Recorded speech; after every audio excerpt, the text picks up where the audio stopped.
Assalamu alaikum everyone. This is Shanjida. Welcome back to Online Cooking Studio. বছর ঘুরে আবারও শীত যেন সকলের দরজায় কড়া নাড়ছে। আর এই শীতের সকালে প্রায় প্রতিটি বাঙালির ঘরেই একটি খাবার খুব কমন থাকে, আর সেটি হচ্ছে পিঠা। আজ আমি আপনাদের সাথে শেয়ার করব তেলের পিঠা বা পোয়া পিঠা। যদিও এই পিঠা বানানো খুবই সহজ, তারপরও আমার কাছে মনে হয় এই পিঠাটি হচ্ছে দুনিয়ার সবথেকে আহ্লাদি আর দেমাগি পিঠা। কারণ পান থেকে চুন খসলেই যেন তেলের পিঠা আর ফুলতে চায় না। তবে আজকের এই পিঠাগুলো আমি তৈরি করব ঘরে থাকা ভাতের চাল বা সিদ্ধ চাল দিয়ে। ঘরে যদি আতপ চাল না থাকে, আপনারা কিন্তু খুব সহজেই ঘরে থাকা সিদ্ধ চাল দিয়ে এই পিঠাগুলো কিন্তু তৈরি করতে পারবেন। আর এই পিঠার স্বাদ কিন্তু কোনো অংশেই আতপ চালের পিঠার থেকে কম হবে না। চলুন তাহলে শুরু করা যাক। তেলের পিঠা তৈরি করার জন্য এখানে আমি 1.5 কাপ পরিমাণ সিদ্ধ চালকে পানিতে প্রায় সারা রাত ভিজিয়ে রেখেছি। আর সারা রাত ধরে ভিজানোর কারণে চালটা কিন্তু অনেকটাই নরম হয়ে গেছে। এতে করে আপনারা চালটাকে কিন্তু খুব ভালোভাবে পাটায় পিষে নিতে পারবেন অথবা ব্লেন্ড করে নিতে পারবেন। এখানে আমি সিদ্ধ চালটাকে খুব ভালোভাবে পাটায় পিষে নিয়েছি। আর চালটাকে কিন্তু একটু মিহি করে পিষে নিতে হবে। এখন এর মধ্যে দিচ্ছি স্বাদ অনুযায়ী লবণ। পিঠাটাকে নরম করার জন্য এখানে আমি 1/4 কাপ পরিমাণ ময়দা দিয়ে দিচ্ছি। এখন এর মধ্যে আমি 1 কাপ পরিমাণ খেজুরের গুড় দিয়ে দিব। আপনারা এখানে চাইলে কিন্তু আখের গুড় অথবা চিনি ইউজ করতে পারবেন।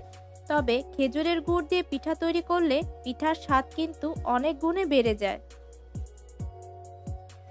এখন সমস্ত উপকরণগুলোকে আমি খুব ভালোভাবে মিক্স করে নিব। আমি কিন্তু এখানে কোনো রকমের পানি ইউজ করব না, যেহেতু আমার চালের আটাটা ভিজা আর খেজুরের গুড় থেকেও অনেকটাই পানি ছেড়ে দিবে।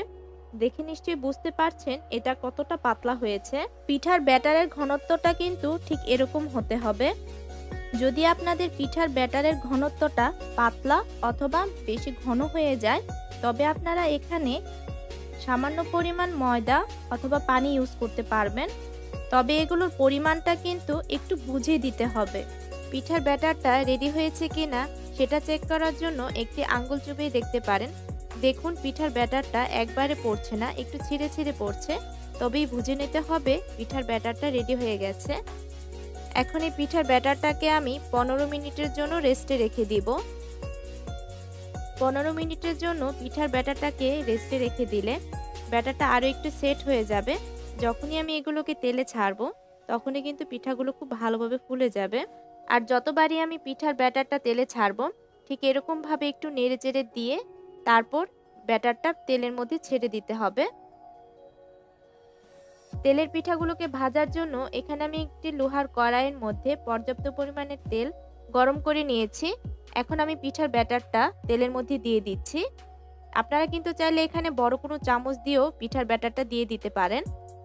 কিছুক্ষণ অপেক্ষা করলেই দেখবেন পিঠা খুব সুন্দরভাবে ফুলে উঠেছে। আর তেলের পিঠা ফুলে ওঠার আরেকটি টিপস হচ্ছে, তেলটাকে খুব ভালোভাবে গরম করেই কিন্তু পিঠার ব্যাটারটা তেলের মধ্যে দিতে হবে। তাহলেই দেখবেন পিঠা খুব সুন্দরভাবে ফুলে উঠেছে। একটা পাশ ভাজা হয়ে গেলে পিঠাটাকে উল্টে দিব।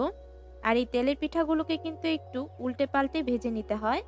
আর গুড়ের পিঠা কিন্তু এমনিতে একটু লালচে হয়। আপনি চাইলে একটু কড়া করেও ভাজতে পারেন, আবার একটু হালকা কালার চলে আসলেও পিঠাগুলোকে কিন্তু তুলে নিতে পারবেন। আমার পিঠাটা ভাজা হয়ে গেছে। আমি এখন পিঠাটিকে তেল থেকে উঠিয়ে নিচ্ছি। দেখুন খুব সুন্দর একটি কালার চলে এসেছে। আপনাদের সুবিধার জন্য আমি আরও একটি পিঠা আপনাদেরকে ভেজে দেখাচ্ছি। দাদি নানিদের কাছে শুনেছিলাম ওনারা নাকি এই তেলের পিঠা একদম ফজরের আজানের আগে ভেজে নিতেন। ওনাদের একটি ধারণা ছিল তেলের পিঠা যদি কেউ বানানো দেখে ফেলে, তাহলে নাকি এই তেলের পিঠা ফুলবে না। আসলে এরকম কিছুই নয়, এটা একটি কুসংস্কার ছিল। পিঠার ব্যাটারটা ঠিকঠাকভাবে তৈরি করা হলে পিঠা কিন্তু অবশ্যই ফুলবে। তবে এই কুসংস্কারটা কিন্তু অনেক আনন্দের ছিল, কারণ ঘুম থেকে উঠেই পিঠা কিন্তু একদম চোখের সামনে হাজির হয়ে যেত। ঠিক এভাবেই আমি সবগুলো পিঠা বানিয়ে নিব। ব্যাস তৈরি হয়ে গেল ভীষণ মজার তেলের পিঠা বা পোয়া পিঠা। আমি আপনাদেরকে একটি পিঠা ভেঙে দেখিয়ে দিচ্ছি এর ভেতরটা কেমন হয়েছে। সিদ্ধ চাল দিয়ে এই পিঠাটি তৈরি করা হলেও এর স্বাদ কিন্তু কোনো অংশে আতপ চালের পিঠার থেকে কম হবে না। আমি আশা করছি আজকের এই তেলের পিঠার রেসিপিটি আপনাদের কাছে অনেক ভালো লেগেছে। আর আমার রেসিপিটি ফলো করে যদি আপনারা এই পিঠাটি বাসায় ট্রাই করেন তাহলে অবশ্যই আমাকে কমেন্ট করে জানাবেন। আমার ভিডিওটি দেখার জন্য আপনাদের সবাইকে অসংখ্য ধন্যবাদ। সবাই অনেক ভালো থাকবেন, সুস্থ থাকবেন। আল্লাহ হাফেজ।